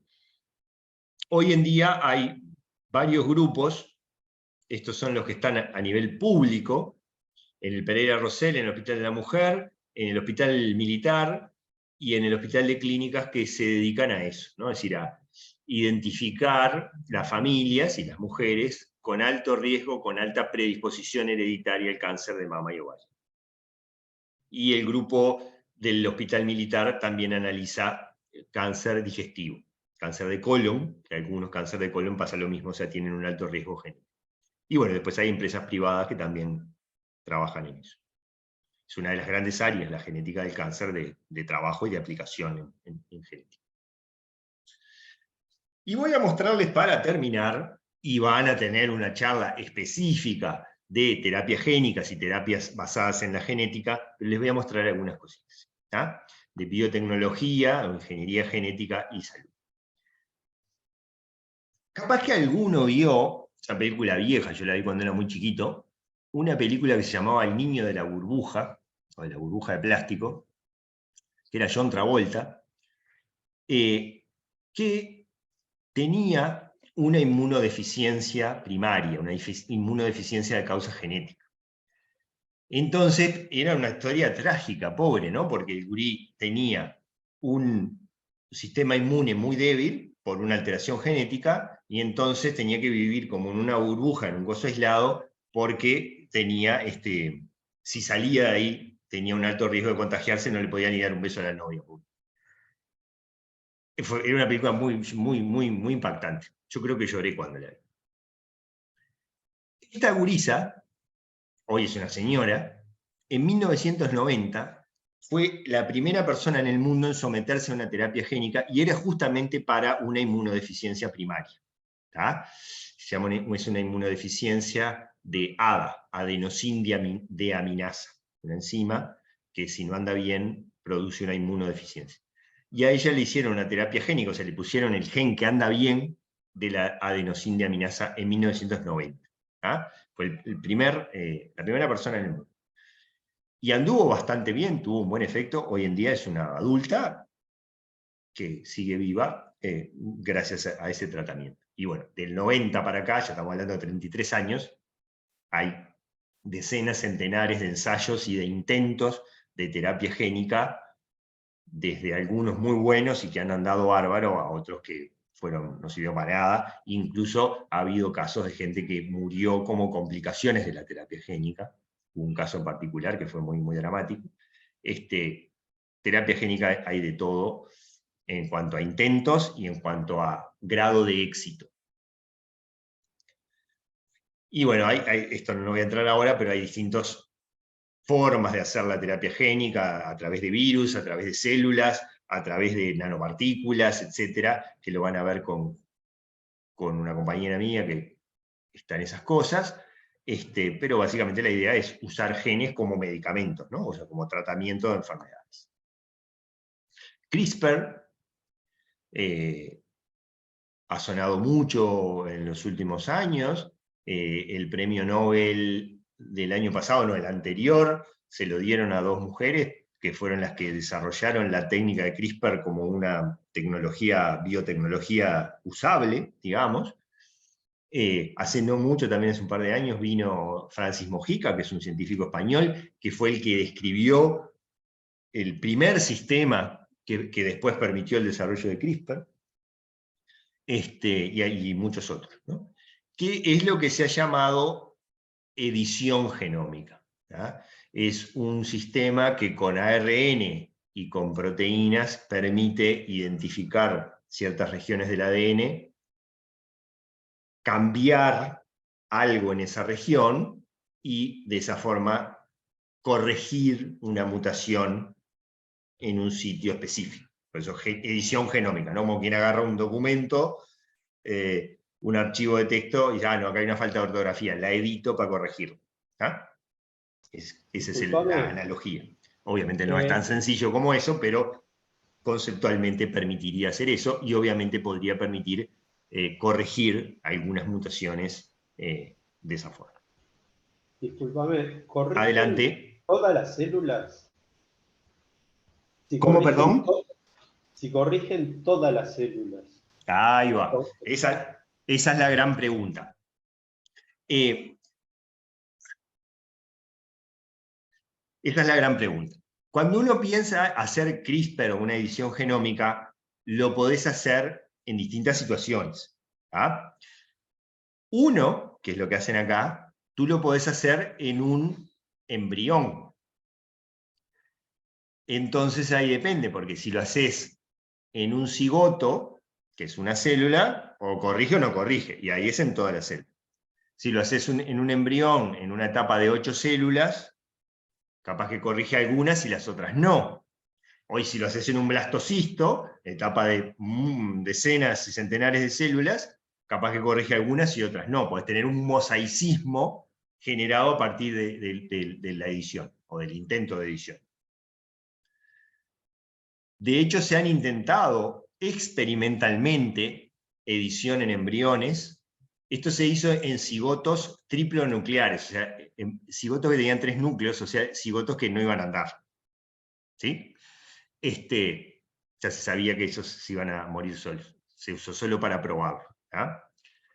Lo que sí se empezó a usar y probar en personas es la edición no de embriones, sino en adultos, ¿no? Le llama edición somática. Te lo metes en la sangre y que edite lo que pueda. Obviamente, ahí es muy difícil lograr que edite todas las células. Sería como...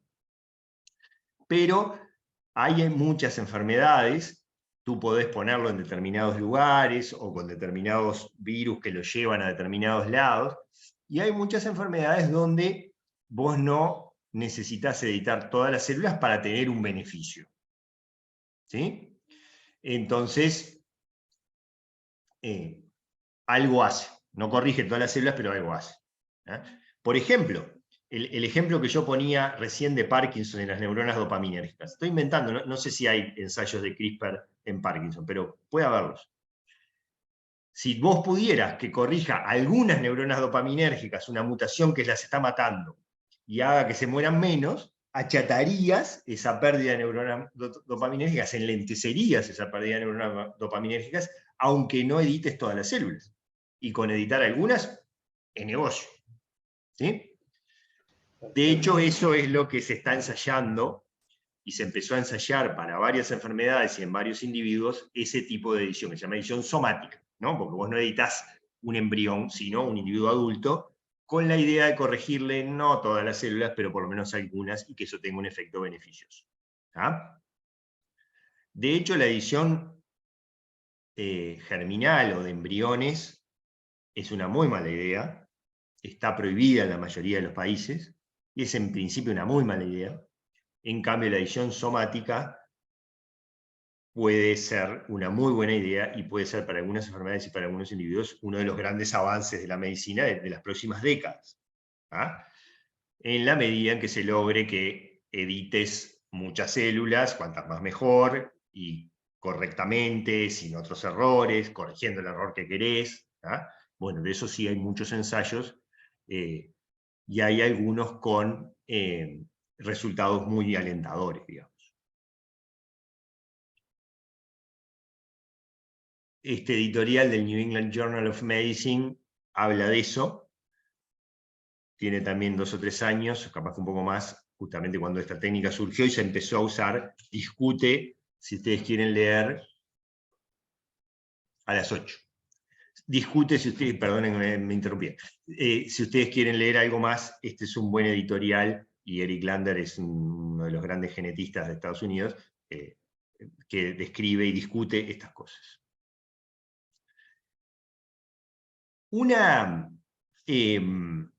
discusión que se da, y que seguramente lo han escuchado, es con el tema de la edición de embriones, ¿no? Porque uno dice, y es correcto la discusión, bueno, ¿dónde está el límite entre corregir una mutación en un embrión para la salud de ese embrión y del futuro individuo, o si no, yo puedo hacer lo que se llama bebés de diseño? Yo quiero un bebé de ojos verdes, o que sea alto, y si no va a aparecer alguna normal, y haga una edición de embriones para que después tener un bebé alto y de ojos verdes. Eso es una discusión válida desde el punto de vista bioético. Este es un artículo que yo publiqué en un periódico local, en La Diaria, en el 2018, y después lo amplié y lo actualicé en esto que lo pueden ver en este link en 2019, donde yo digo que eso en realidad me parece, no me parece que sea un problema. No me parece que vaya a haber bebés, no creo que nadie en su sano juicio intente hacer bebés de diseño por una serie de cuestiones técnicas. Gente anormal siempre es lo que sobra, y siempre va a haber algún tonto con dinero que haga disparates, pero el grueso de la gente, por cuestiones técnicas, no lo va a hacer. Es una predicción que yo juego a ser futurista, ¿verdad? Pero discuto justamente ciertas cosas. En ese link lo pueden leer si alguien quiere profundizar en eso, y por alguien de nuestro medio, que además es el profesor de ustedes en este curso. Van a ver algo más cuando hablemos de mitocondrias. Yo les mencioné recién la transferencia de mitocondrias, que ahí un compañero preguntaba, tenía que haberlo puesto antes, esto no sé por qué, lo dejé para acá para el final porque es de tratamiento, digamos, yo en la otra estaba hablando de prevención. Pero es muy parecido a la clonación. Yo tengo la madre y el padre. Yo sé, o podría saber, y van a ver cuando vean la clase específica de eso, cómo las mitocondrias tienen su propio ADN, y como cualquier ADN puede tener mutaciones, y como cualquier mutación puede llevar a enfermedades. Entonces las mitocondrias de la mamá no son buenas, y si el bebé recibe esas mitocondrias puede tener una enfermedad muy severa. Entonces lo que se hace es agarrar el óvulo de la mamá. Hay distintas técnicas. Acá lo que hacen es hacer una fertilización in vitro. Entonces tienen el núcleo de la mamá y el núcleo del papá, que son haploides, ¿verdad? Se llama pronúcleos, en realidad. Los sacan, los chupan con una pipeta y agarran el cigoto de una donante, con mitocondrias sanas, por eso está en verde, le sacan el núcleo a ese cigoto, le ponen los que sacaron del papá y la mamá, y entonces vos obtenés al final un cigoto con el núcleo del papá, el núcleo de la mamá, que se van a fusionar y van a formar el núcleo del cigoto diploide, y las mitocondrias sanas de la donante, ADN de 3 padres. Y evitás la transmisión de una mutación mitocondrial de la madre a sus hijos usando una donante de mitocondrias. En realidad una donante de citoplasma sería. De esto sí se hace, sí es una modificación germinal, porque estás modificando el embrión, claramente, estás modificando el cigoto y por lo tanto el embrión, pero esto sí se hace, y en algunos países por lo menos, y ya hay gente que anda caminando por la calle nacida por este método. Y después hay una serie de terapias basadas en la genética.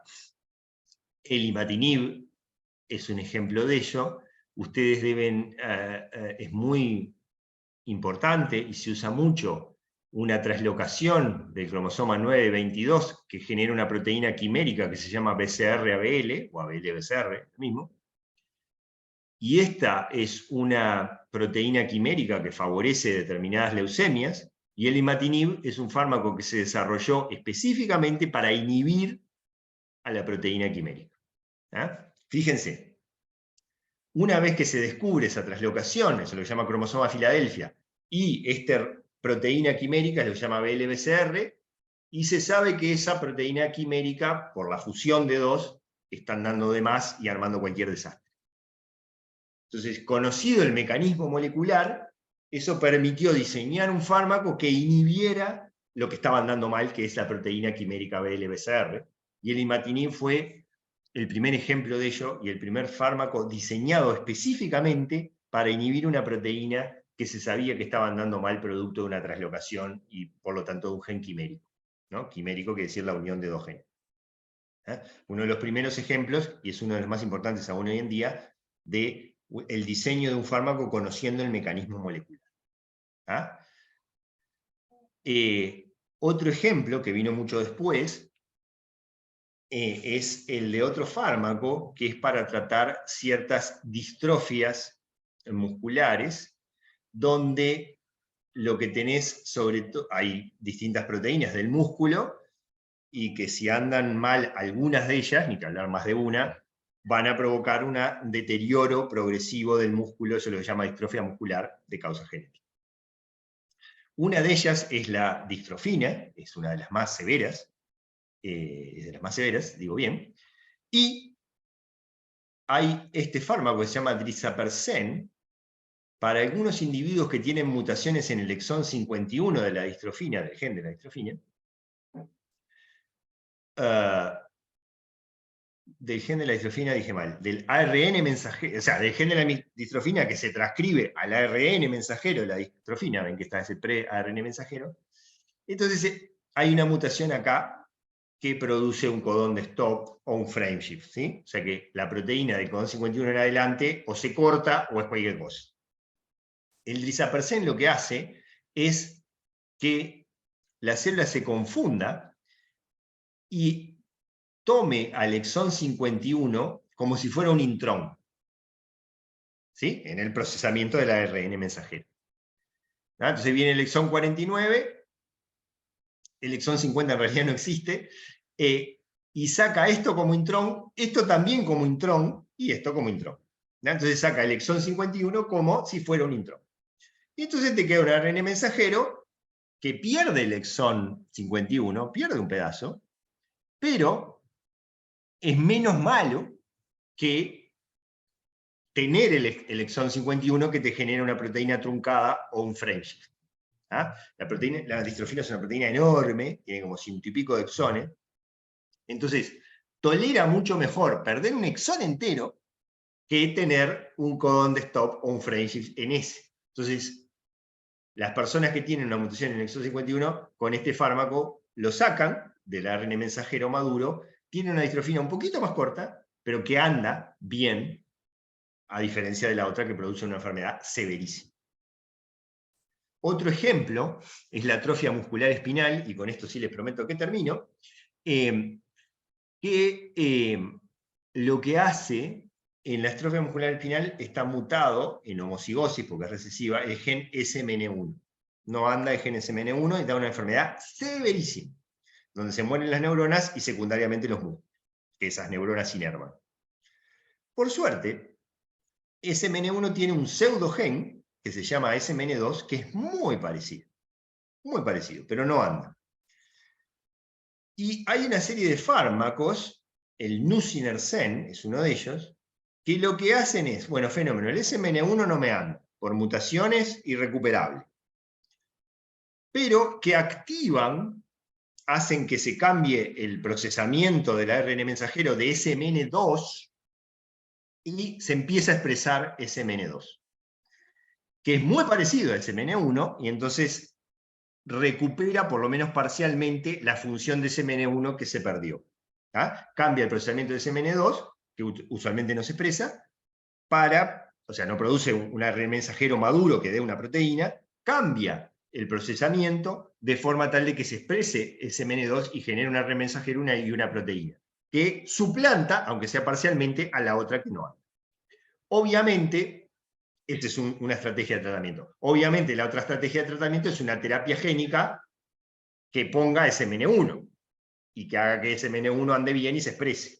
Eso es lo que hace este otro fármaco, que se llama Zolgensma, que lo que hace es una terapia génica para poner un SMN1 funcional.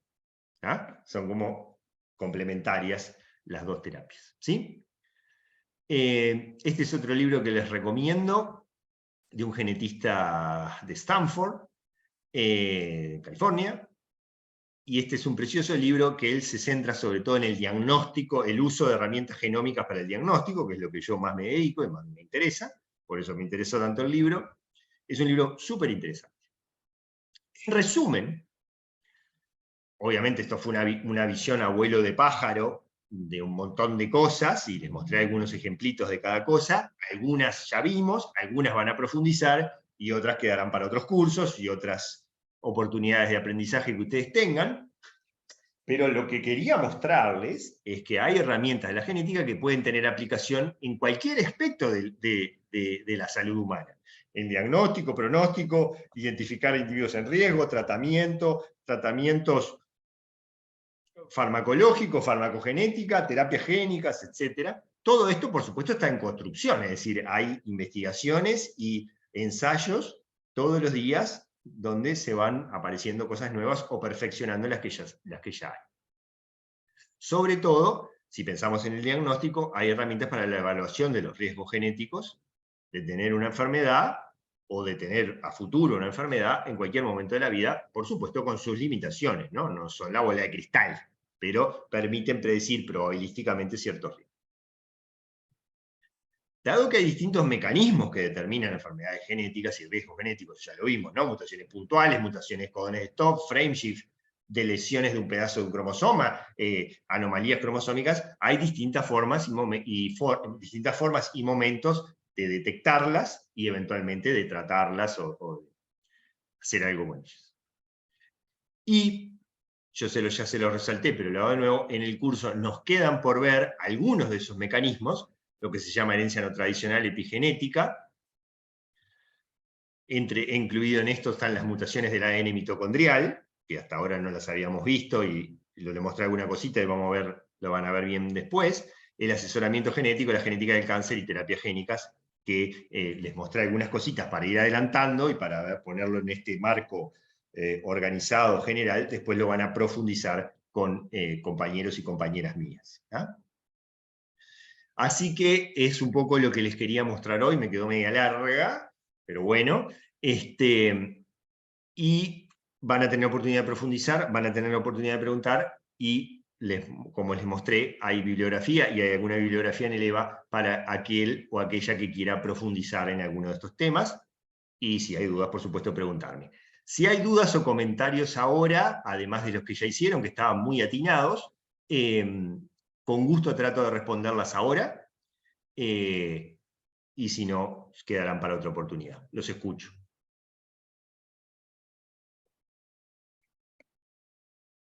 Voy a dejar de compartir. ¿Ninguno o ninguna? Voy a dejar de grabar.